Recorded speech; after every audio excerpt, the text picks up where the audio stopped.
जय श्री राम। आज के इस 68वें दोहे को आरंभ करने से पूर्व पिछले कुछ दोहों की चर्चा कर लेते हैं, फिर आरंभ करते हैं।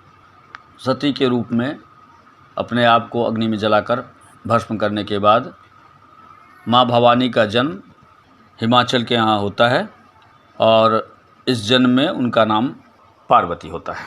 यह समाचार जब मुनीश्वर नारद को मिलता है तो उत्सुकतावश नारद माँ पार्वती को देखने हिमाचल के पास जाते हैं और वहाँ पर हिमाचल ऋषि अपनी पुत्री पार्वती को नारद मुनि के पास देकर कहते हैं कि आप तो सर्वज्ञ हैं, इसके भाग्य के बारे में हमें बताएं। इसके आगे 68वें दोहे में अब हम चर्चा करते हैं।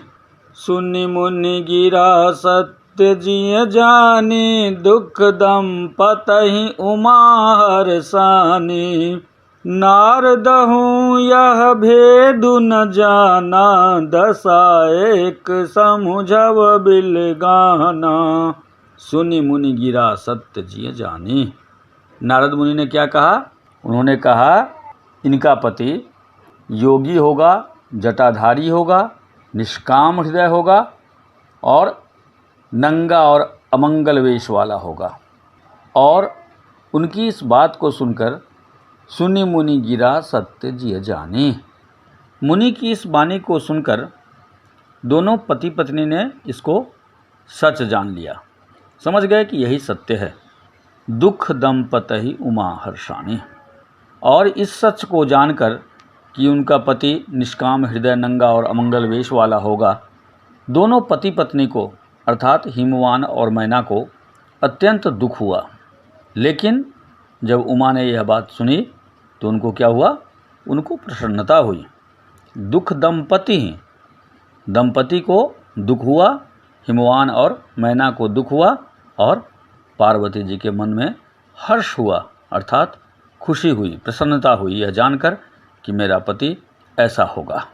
क्योंकि उन्होंने तो वर मांगा था पिछले जन्म में ही कि महादेव के साथ ही हमारा हर जन्म बीते, इसीलिए माँ पार्वती हर्षाई। नारदहु यह भेदु न जाना। लेकिन नारद मुनि इस भेद को नहीं जान सके, क्योंकि दशा एक समुझो बिलगाना। एक ही दशा होने पर सबकी बाहरी दशा एक ही जैसी थी। पति पत्नी को दुख हो रहा था और माँ पार्वती को हर्ष हो रहा था। यह भेद नारद नहीं जान पाए। सकल सखी गिरिजा गिरि मैना, पुलक शरीर भरे जल नैना। होई न मृषा देव ऋषि भाका, उमा सुबचन हृदय धरि राखा। सकल सखी गिरजा गिरि मैना। सारी सखियाँ गिरजा अर्थात गिरी की जा अर्थात पार्वती, गिरी की पुत्री अर्थात पार्वती, गिरि मैना पर्वतराज और हिमालय हिमवान, सभी के शरीर क्या हो गए? पुलक शरीर भरे जल नैना। शरीर पुलकित हो गए और जल आँखों में जल भराए, नैनों में जल भराए। होई न मृषा देव ऋषि भाखा। देव ऋषि की भाषा अर्थात नारद जी की भाखा जो उन्होंने भविष्यवाणी कही है वह मृषा नहीं हो सकती, झूठी नहीं हो सकती। उमा सो बचन हृदय धरि राखा। माँ पार्वती ने, उमा ने नारद ऋषि के इस वचन को अपने हृदय में धारण कर लिया। धरि राखा, हृदय धरि राखा, अपने हृदय में धारण कर लिया। उपजेउ शिव पद कमल सनेहु, मिलन कठिन मन भा संदेहु। जानिकु अवसर प्रीत दुराई, सखी उछंग बैठी पुनि जाई। उपजेउ शिव पद कमल सनेहु। नारद ऋषि की इस वाणी को सुनकर माँ पार्वती के हृदय में उपजेउ शिव पद कमल स्नेहु, उनके हृदय में शिव जी के चरण कमलों में स्नेह उत्पन्न हो गया। मिलन कठिन मन भा संदेहु। लेकिन मन में यह संदेह भी हुआ कि उनका मिलना इतना आसान नहीं है, बहुत कठिन है। यह संदेह उनके मन में हुआ। जानी कु अवसरु प्रीति दुराई। अब सखियों के बीच बैठी थी माँ पार्वती, माता पिता भी थे वहाँ।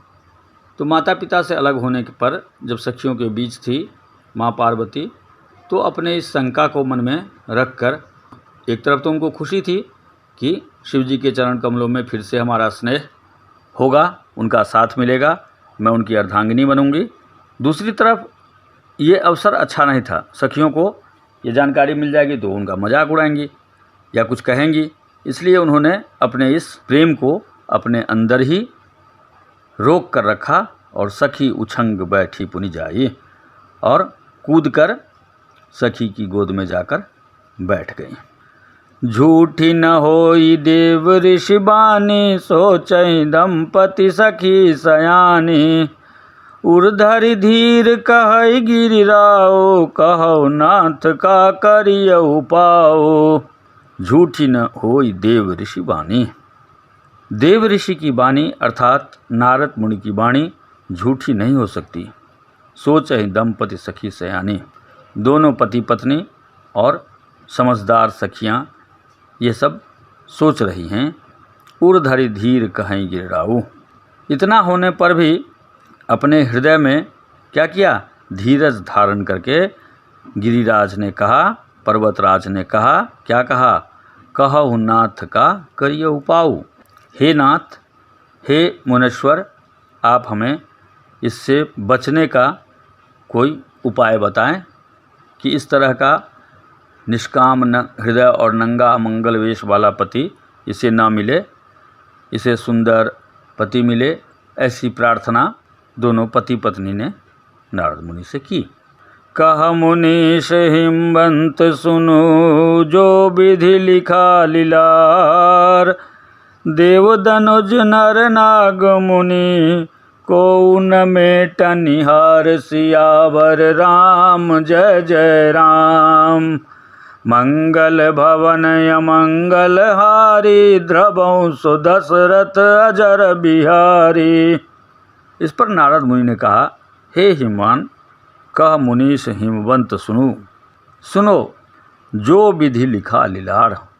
विधाता ने जो ललाट पर लिख दिया, जो भाग्य में लिख दिया, देव दनुज नर नाग मुनि, उसे देवता, दानव, नर, नाग या मुनि कोई भी मिटा नहीं सकता। अर्थात जो भविष्य लिखा जा चुका वह होकर रहेगा, उसे मिटाया नहीं जा सकता। आज के लिए बस इतना ही। नमस्कार। जय श्री राम।